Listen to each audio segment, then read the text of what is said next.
बनौता है।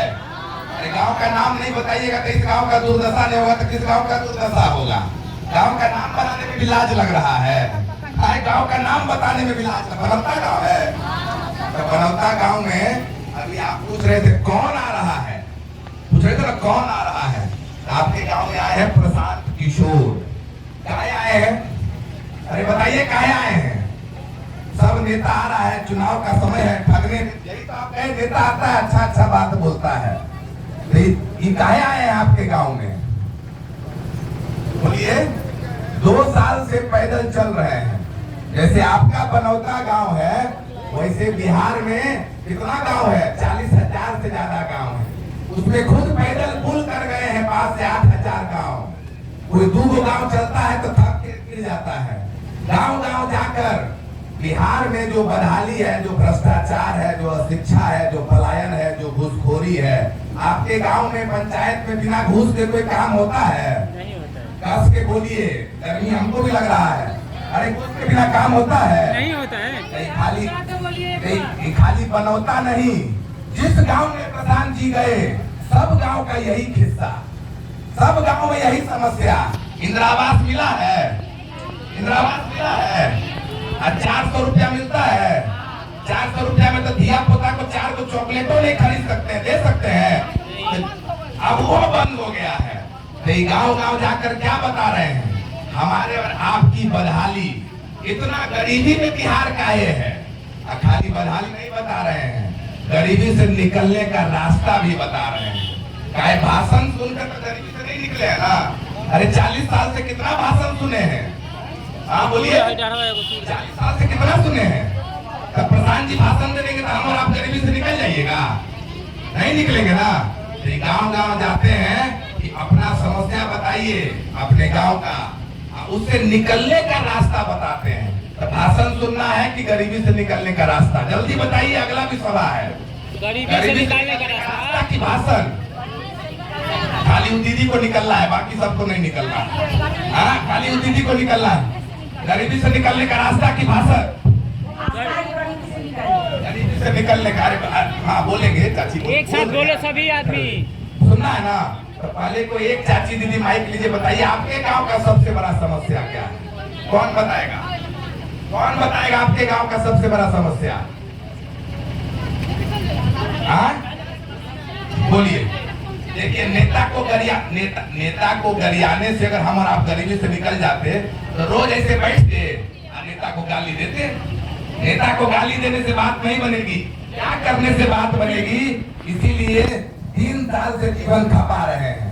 पहले गांव गांव जाकर पैदल चले, अब जब समझा दिए निकलने का रास्ता तो कह रहे हैं 3 महीना बचा है। अब बिहार की बदहाली का 3 महीना गिन लीजिए, जून जुलाई अगस्त सितंबर, उससे निकलने का रास्ता बताकर जाएंगे। चलिएगा तो हम और आप सब निकल जाएंगे। तो समस्या बताइए, पहले ताली मत बताइए, समस्या बताइए। निकालना चाहिए। क्या दिक्कत है इस गाँव में? दिक्कत ये बाकी गाँव में राह नहीं जाएगा, आवेगा बहुत दिक्कत होता है। ये बात राह नहीं है। और दीदी आप उठाए थे गरीबी से, उनको दीजिए जरा। देखिए दादी उठी है एकदम जोश में। दादी के लिए ताली बजाइए पहले। देखिए माइक पास कीजिए। और भीतर में घर है, रास्ता पर जाने के लिए बहुत दिक्कत है। और कसम से रोड पर हम लोग निकलना है, रास्ता बन जाएगा तो राशन मिला था तो 5 परिवार में 2 मिला था, 3 नहीं मिला। 4 किलो जोड़ के मिला था। पेंशन मिला था तो 400 से बेसी नहीं मिला। ऐसे पेट भर जाएगा, ऐसे पेट में फूटी हो जाएगा। बाल बच्चा घर में खेती गिरावती सब करता है, तो सावधानी नहीं है। कैसे पिएगा, कैसे पढ़ेगा लड़का, कैसे पिएगा? आवाज बढ़ा दीजिए।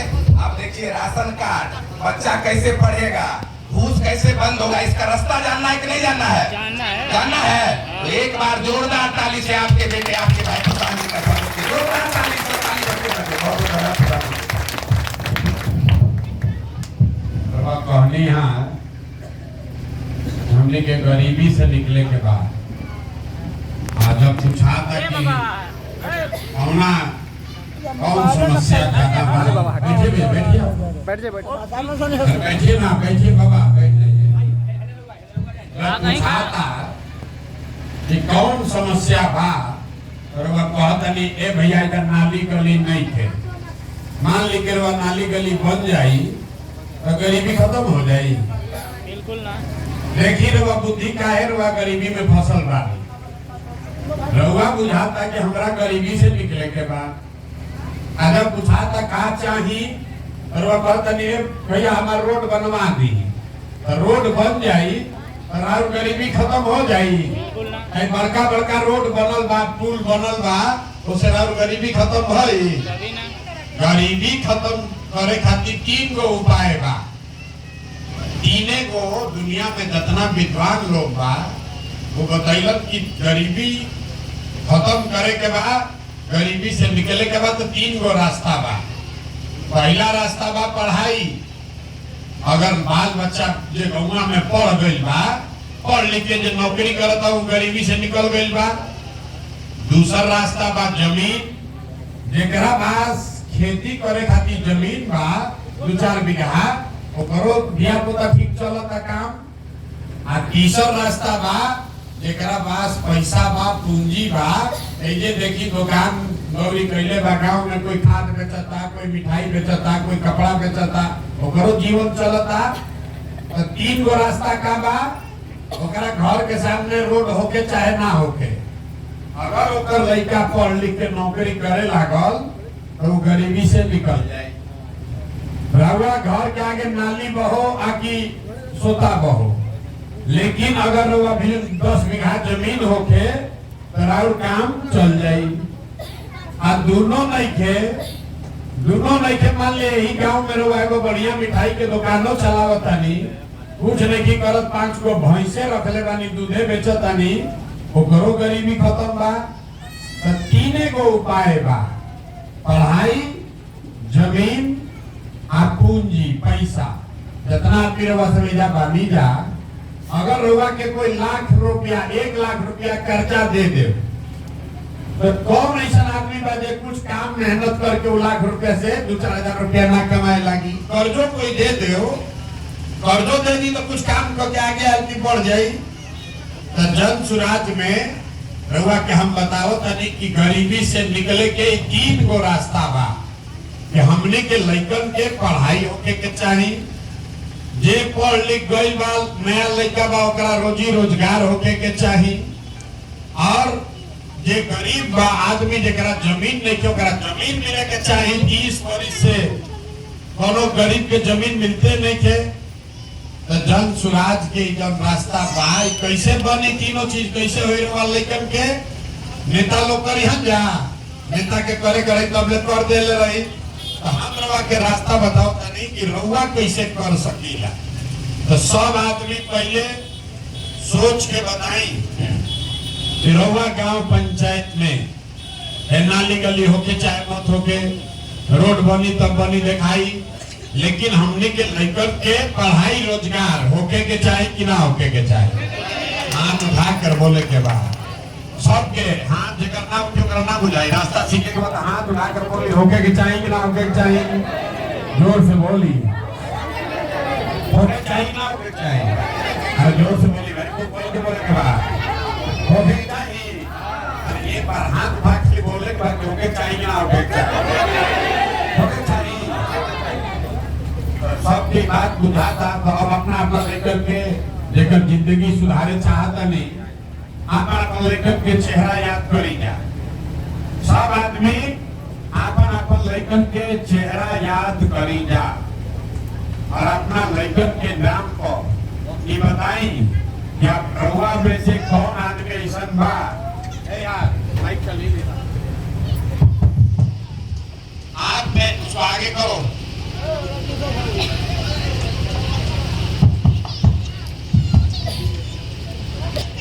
अपना लड़कन के नाम पर सोच के बताई रउआ में से के ऐसा बात जे अपना लड़कन के पढ़ाई रोजगार खातिर वोट दे ले बा।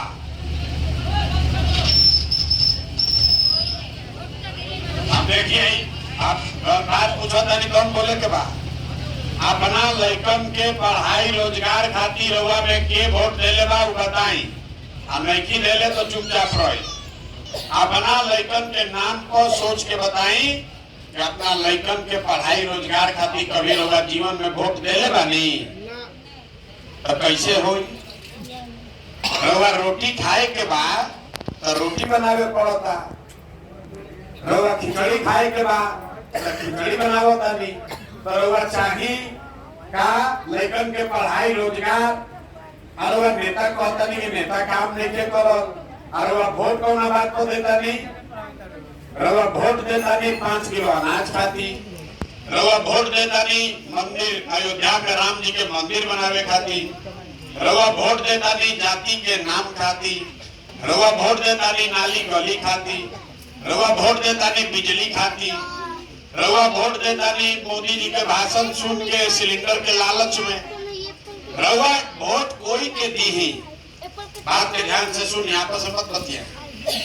जौना बात खाती रउआ वोट देनी तो मिलते बा, रउआ अनाज खाती वोट देनी तो 4 किलो अनाज मिलता, रउआ 400 रुपया पेंशन खाती भी वोट देनी तो 400 पेंशन मिलता, रउआ नाली गली खाती वोट देनी तो गांव में नाली गली कुछ बन गई बा, रउआ बिजली खाती वोट देनी तो देखी घरे घर बिजली आई बा, रउआ सिलेंडर खाती वोट देनी तो सिलेंडर घरे घर बटल बा, रउआ गुजरात के मोदी जी के भाषण सुन के वोट देनी तो गुजरात के गांव गांव में फैक्ट्री लग गई, आ बिहार के लड़का गुजरात में जाके नौकरी मजदूरी करे लगलन।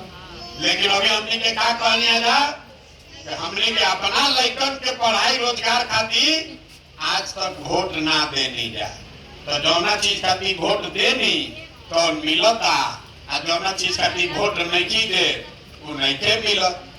अरे भाई, अगर रउआ अपना लड़कन के चिंता ना करो तो दुनिया में कोई आदमी राउर लड़का के चिंता करी? भाई सोच के बताई करी?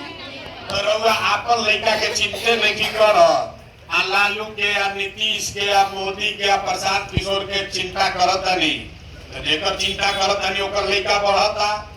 अभी हम रउआ के दिखावत नहीं कि रउआ आपन लड़का के चिंता बाकी ना, यानी हाथ उठा के बताई जा कि आपन आपन लड़का के रउआ चिंता बाकी ना। हाथ उठा के बताई, झूठ लेके बोले कि हाथ पूरा उठावे के बाद रिकॉर्ड होता वीडियो में। जोर से बोलिए, अपने बच्चों की चिंता है कि नहीं है? है? सब गांव के आदमी बैठ के सब के सब झूठ बोला था। रउआ कहनी अभी दिखावता नहीं, जादू देखी। रउआ कहता नहीं कि हमनी के लड़कन के चिंता बा, हम अभी रउआ गांव में आई बानी, हमरा संगे चली देखी लड़का बैठल बा, सब रउरे घर गांव के लड़का बा। 100 गो लड़का अगर रास्ता में गांव में मिली हन राउर लड़का, आधा से ज्यादा लड़कन के शरीर पर दोनों कपड़ा नहीं थे, आधा शरीर पर तो कपड़े नहीं थे। राउर लड़का मिलत हन, देखिए लड़कन के ज्यादातर लड़कन के पैर में हवाई चप्पल भी नहीं थे। हम रास्ता में पूछा था नहीं है भाई तहार लड़का कितना दशा काहे बनैले वाला? आदमी कहता है भैया इतना गरीब बानी, कहाँ से कपड़ा पहनाई, कैसे खिलाई, कैसे पढ़ाई। इतना बात तो ठीक बा, लेकिन समझी कि जिन नेताओं ने, जौन नेता लोग मिल के बिहार के लूट के राउर ऐसा दशा कर दिलस कि राउर लड़का के शरीर पर कपड़ा नहीं थे, पैर में चप्पल नहीं थे, पेट में खाए खातिर भोजन नहीं थे, लड़कन के पढ़े खातिर एजा स्कूल नहीं थे, लड़का राउर बीमार पड़ता तो दवा डॉक्टर अस्पताल नहीं थे। वही नेता अभी 4 महीना के बाद वोट मांगे तो जितना आदमी अभी हाथ उठैले रहे सब आदमी फिर ए भाई हमारा जात वाला हवन, ए भैया मंदिर बनावे के बा, ए भाई मुर्गा भात खिलावो तारन, ए भैया 500 रुपया बांटो तारन। अब फिर ये हथवा से हथवा काहे उठवनिया? इसी हाथ में ताकत है, जिसका आप बटन दबाते हैं वही राजा बनता है। जौन हाथ अपना लड़कन खातिर उठैनी हाँ, ये हाथ से उस आदमी को, उस नेता को आप वोट देते हैं जो आपके बच्चों का ये दुर्दशा किया है। कराऊ लड़का ना भोगी तो के भोगी? बताई भला बात बाकी नहीं थे। तो जब रहुआ अपना लेकर आदमी बैठा था ये गाँव में तो बतियावता का ये भाई अब के हाली लालू जीती हम कि मोदी जीती हम, अब के हाली तेजस्वी जीती हम, कहे नयका प्रसाद किशोर राय बाणी जीती हम। कहीं बैठ के ई बात नहीं के हो ये भाई अब के हाली हमारे लेकर के नौकरी कैसे लागी, ये भाई हमारे लड़का अब के हाली कैसे पढ़ी। तो अपना लड़का के कोई बातें नहीं के कर, सब लालू और नीतीश और मोदी के चक्कर में लागल बा। तो हम रहुआ के एक मंत्र सिखाई बबी गरीबी से निकले के रास्ता, वो मंत्र बा एक बार जीवन में संकल्प ली, जौन नेता बिहार के लुटलस रउआ लइकन के ही दुर्दशा कर देलस, राउर लइकन के शरीर पर कपड़ा नहीं थे, रउआ घर के जवान सवांग के राउर पति के बेटा के भाई के बाहरी जाए पड़ता कमाए। वो नेता चाहे रउआ जात के होके कि गांव के होके, रउआ दल के होके कि गोतिया होके, ओकरा के वोट नहीं के देवे के ना भाई। तो हाथ उठा के संकल्प ली, हाथ एक एक आदमी के उठा के संकल्प लेवे के बाद कि जौन नेता बिहार के लुटले वाला उनका के वोट ना दिया, बोली जोर से ना दिया, जोर से बोली ना, एक आदमी के मुंह में आवाज नहीं के जोर से बोली तो नेता लोग जय कि ना दिया, ना दिया वोट के करा के दिया। अभी रास्ता सीख ली, वोट किसको देना है, वोट एक बार जीवन में संकल्प लेने के बाद रास्ता सीखने के बाद कि जैसे हमने के बिजली खाती वोट देके बिजली ले दी जा, जैसे राम जी के मंदिर खाती वोट देके राम जी के मंदिर बनवाई दी जा, वैसे ही एक बार अपना लड़कन के पढ़ाई और रोजगार खाती वोट देवे के बाद केकरा के वोट दियाई। अब की हाली जब चुनाव हुई वोट देवे जाए के बाद तो संकल्प लेके जाए के बाद अब की हाली वोट कोनो नेता के नाम पर ना, दल के नाम पर ना, जाति के नाम पर ना, नाली गली के लिए नहीं, 5 किलो अनाज के लिए नहीं, हिंदू मुसलमान के लिए नहीं। इस बार हम लोग को चाहिए क्या, रोज अपना लड़का के रोजगार पढ़ाई चाहिए। तो अब की हाली वोट हमने के अपना लड़कन के पढ़ाई और रोजगार खातिर दियल जाये, आपन लड़कन के चेहरा देख के दिया खाली बता दे ना बुझाई कि लड़का के चेहरा देख के देवे से वोट का होई। रउआ मोदी जी के चेहरा देख के वोट देनी तो मोदी चाय बेचत रहन, चाय बेचे वाला के लड़का मोदी देश के राजा हो गई।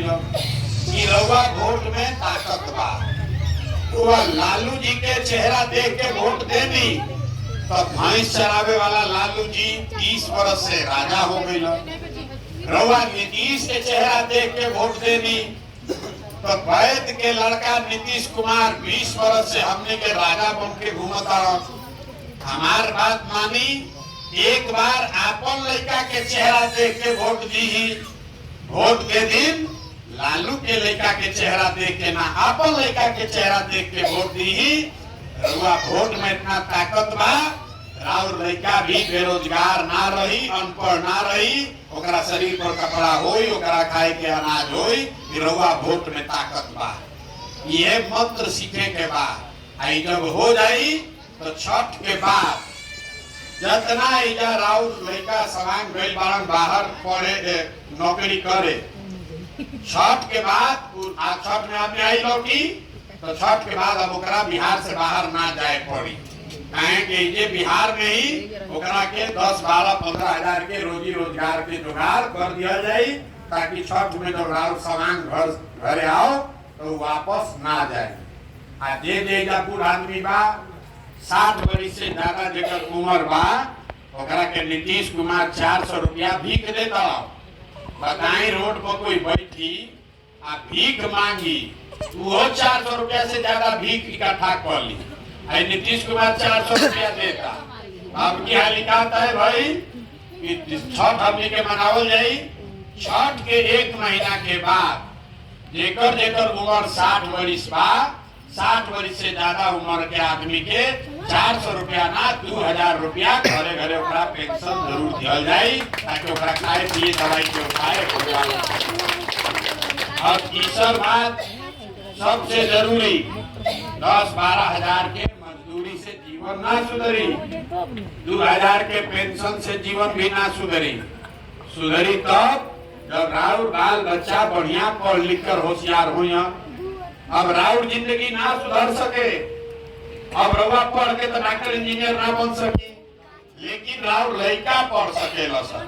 ऐसे तय भइल जब की हाली जब ये जनता के राज बनी तो छठ के बाद गरीब का जो बच्चा है, आप अपने बच्चा को प्राइवेट स्कूल में, अंग्रेजी स्कूल में भेजिए।